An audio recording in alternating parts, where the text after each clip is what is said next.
Hello everybody, welcome back to Screen Stars. I'm here today to bring you my review for the 2019 horror science fiction film The Rizen Possession, which is also known as The Facility in some regions. The film is written and directed by Matt Mitchell and it stars Julian Rintutt, Sally Phillips, Adrian Edmondson, Carol Cleveland, Stephen Marcus and Harriet Madeley.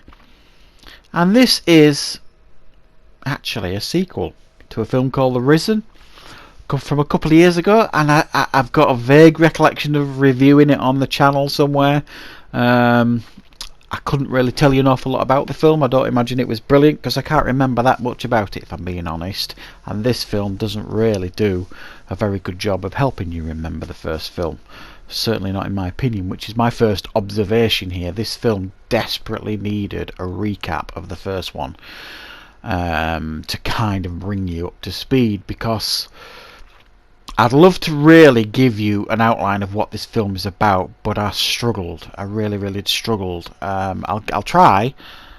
Essentially, there is this facility that was used for experimentation previously. It's a military facility, and a group of civilians find this facility, just wander into it, as well as at the same time a military outfit, or they could be mercs, I'm not 100%, are sent in there by some shady government types to clear it out, I suppose. So you've got two groups of people going into this facility.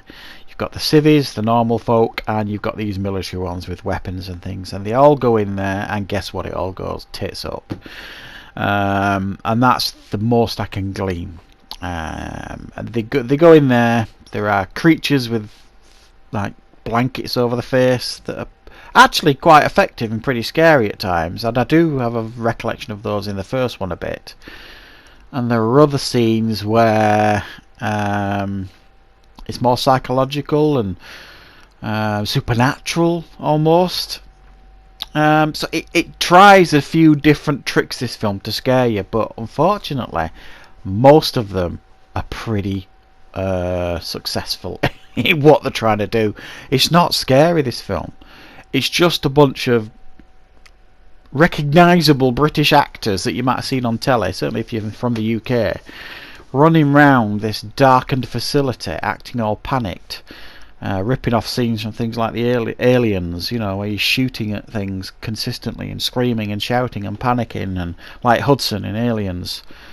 And people, you know, nerves are shredded and not losing trust with each other, and weird things happening, people seeing things over there and this person experiencing this over there, and you end up just not caring or having a clue what is going on in this film. It really frustrated me.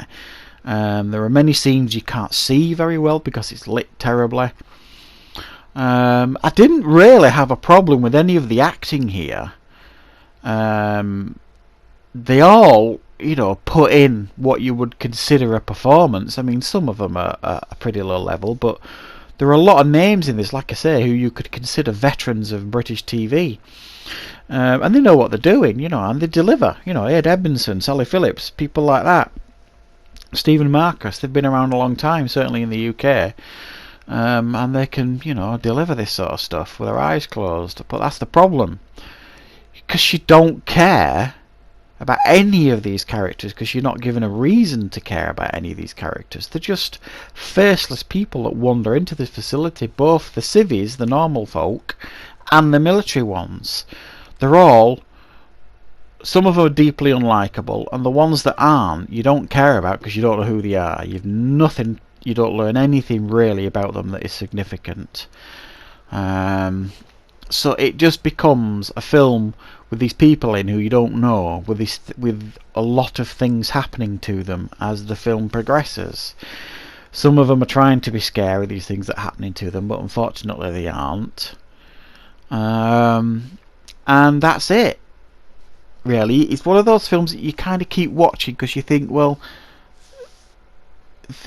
there's glimmers of potential now and again in this film. Like I say, these hooded figures are are pretty horrific and could be very, very scary in the right project. And like I say, I do have a bit of a recollection of them being in the first one, and probably find them a little bit more effective than they were in this. So there was glimmers of potential here in this film in a lot of areas. You know, these facilities, you know, that where governments have been experimenting in them, and you know, we've seen a lot of successful horror movies using this as a premise, and so it could have worked here. It just needed, you needed to learn more about what was going on. It needed definitely a recap of the first film. You needed characters in it who you cared about, and you needed a tangible narrative throughout the film to make this work. Unfortunately, it doesn't work. It tends to be one of those horror films where it kind of stumbles from scene to scene, and it's almost like experimenting with different scares in each scene. And like I say, some of them are, you know, psychological, some of them are physical, some of them are just point and shoot at these creature scenes, and you know, it throws a lot at you, but none of it really works, if I'm being particularly honest. So I have to basically give this one a 4 out of 10. I didn't enjoy it. I found it a real challenge to get through, if I'm being really honest here.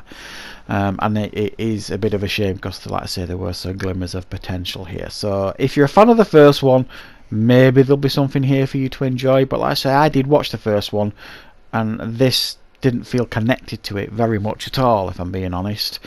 So that is my review for the Rizen Possession. Thank you very much for watching, and I will of course be back with more reviews on Screen Stars very, very soon.